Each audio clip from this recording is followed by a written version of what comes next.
জাফির ঝাল গাছ কেমন ঝাল হয়েছে আমরা তা এখন দেখব। দেখি এগুলো ঝাল, কি সুন্দর ঝাল গাছ। এই ঝাল গাছে ঝাল হয়েছে, অনেক উঁচু ঝাল। এই দেখো ঝাল গাছটা অনেক সুন্দর। এই ঝাল গাছটা দেখি আমরা। কিন্তু প্রচণ্ড তাপ, এই তাপদাহের কারণে এই গাছগুলো কিন্তু অনেক শুকায় গেছে। আমরা ঝাল গাছগুলো দেখি, ফুল গাছ দেখি। এটা জাফির ফুল বাগান, জেএফ চ্যানেলের মালিক, জাফি এই ফুল গাছগুলো নিজে পরিচর্যা করেন। এবং শুধু না, তিনি দক্ষ ভিডিও করতে পারেন। দেখেন, আপনারা দেখেন, আমার সঙ্গে সঙ্গে উনি ভিডিও করছে, ভিডিও ধারণ করছে। ঠিক আছে, আমরা আরও দেখাবো। জাফির আরও অনেক গাছ আছে। এটা হচ্ছে জাফির সবজি ক্ষেত। সবজি ক্ষেতটা সে পরিচর্যা করে, অনেক সবজি হয়েছে গাছে।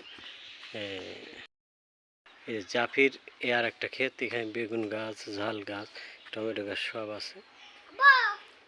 এই গাছগুলো আমরা দেখছি। এই দেখো অনেক অনেক অনেক ঝাল। এই ঝালের ঝাল, কত ঝাল দেখছেন গাছে।